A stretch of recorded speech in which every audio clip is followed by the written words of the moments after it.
Hey there Internet, and welcome back to the channel. It's Colin here from Poi Juggling, and today we're going to have a look at part 3 of our beginner Poi Juggling series, the wall playing cascade.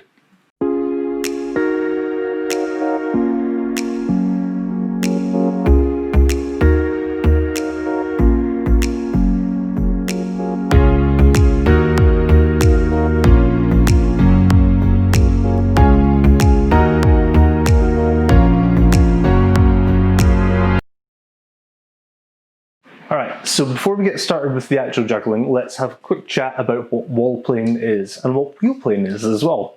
So the first two videos we did patterns that are all in wheel playing. So the easiest way to understand this is if you're, imagine a car or something and your wheels and the way that they would spin to in relation to the body of the car. They're going to be at your side, back and forth. And so wall playing, I think the easiest one to understand is imagine you're standing and there's a wall in front of you, and this is the plane that the poi are going to spin on for wall playing. For getting started in wall playing, first we're going to think about the good old one poi drill. With wall playing, the poi is going to start being released when it's facing the inside of your body, so the head is closest to your center. It's going to go up, do a full rotation, and be caught when the poi head is on the outside of your body, and then it's going to swing back under to swap directions. So thinking about the spin, when it hits that center point, release, let it go a full rotation over and come down to the outside. So more so than with the wheel playing patterns, the throw and catch positions with the ball playing are really important actually. So when you're practicing your one poi, it's really good to try and practice it with as little hand movement as possible. So what I mean by that is you don't want to be having to reach way off everywhere in order to try and catch your poi. You want to have your hands really set in a solid position. I find kind of shoulder width apart and just resting kind of down here is good for me. Ideally, you would have enough space that you could swing a poi up through the gap between them. That's really important. But yeah, trying to find this solid position here and getting your hands to do the throw and catch without really moving is going to really help the rest of it. Because if you're having to move to catch, you're going to have to do more correction on the next throw. Moving on to two poi now. So the timing for two poi here is going to be in same time opposites. So they're spinning opposite directions, but they're keeping it at the same time. So they're kind of mirrored. The timing for this pattern, you're going to want to have it as one poi spins, the other one releases, and then the same on the way back, same on the way back. So it's a very simultaneous kind of feel to it. Unlike the other two, I don't think this one's best to start going up and down in the same hands with two poi. I think going straight on to crossing them is actually going to be easier because of the way the poi is going to do a full rotation, catch on the outside, and then come already swinging back in the right direction to throw it again. If you try keeping them in the same hands, you're going to have to do an extra bit of spin in order to keep it going. But this is how you would do four poi in this way. So hey, if you want to learn it, go ahead. So once you're feeling pretty comfortable with two and you can do right hand first and left hand first and then run both sides as that kind of back and forth cascade thing, moving on to three. Yeah, the release for three here is going to be pretty much the same as I have done in the last two videos. So instead of going over that again, we're just going to point you up to this video here in the corner and check that out and come back once you're there and we'll move on. So for actually getting three poi running here, I think the most important one, again, I've said it in all the previous videos, is just having a really solid one poi throw and then practicing that two poi. Because once you've got the two poi running solid, three's actually really not going to be that much harder for you. But a couple of little tips for this is if you're struggling with the poi kind of connecting in the middle at the start, you can kind of skew the pattern a little bit.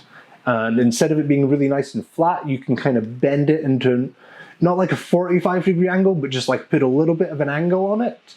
This will mean that having the poi miss each other in the air is going to be way more likely, or it's going to be way harder for them to connect in the air, It does mean you will have a little bit more work catching and correcting the plane before you throw the next one, but I find this is actually pretty natural, and this is normally the way that your pattern is going to go a little bit wrong at the start, is it's going to like kind of push out in the middle and skew off.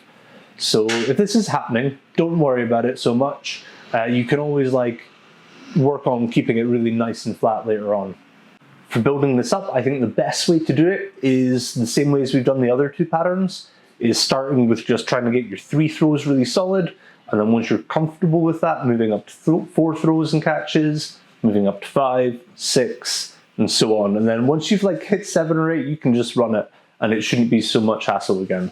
But at least at the start, trying to like give yourself solid goals and work to that goal is going to be really good, because you're not going to teach yourself bad techniques by trying to push it too far at the start, and you want to learn that like really solid base.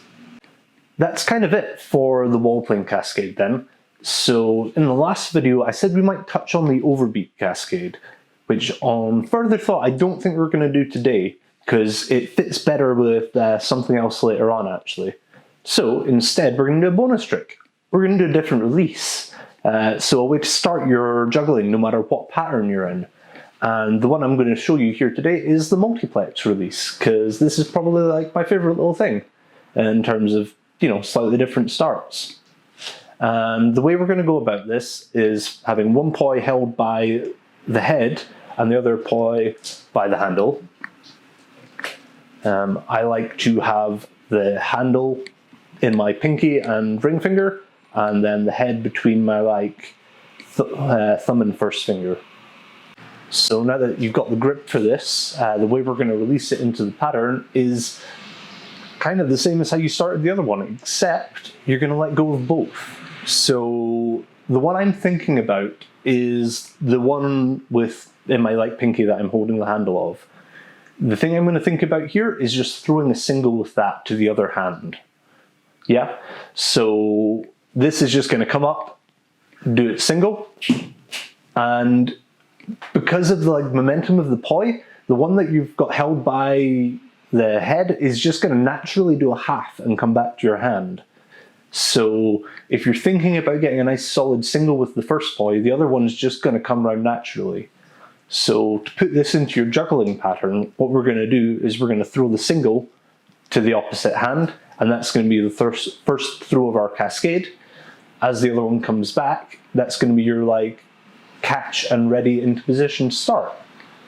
This launch is viable for all of the patterns we've done so far, so you can go into any of them using this. And yeah, it's just like a little bit of variation, it's something else to try, and we'll add a bit of flair to your like juggling. I think of this as like the multiplex launch, but there are even a couple of other things you can do with it really easy. If you're already into like doing contact rolls with your poi, you can really easily turn this one into a throw and contact roll kind of launch. The only difference with this, I find, is that instead of just throwing them both at the same time, you're going to want to kind of release the pinky one a little bit earlier and keep hold of the one with the head in your hand. And then as the pinky one's actually released, kind of flick it back into the contact roll. So that's it for the video today. We have done the wall plane cascade and some multiplex launches. I think next time we're gonna switch it up a bit and talk about some switchbacks. Hey, buttons. So until then, hit the like and subscribe button, and I'll see you in the next one.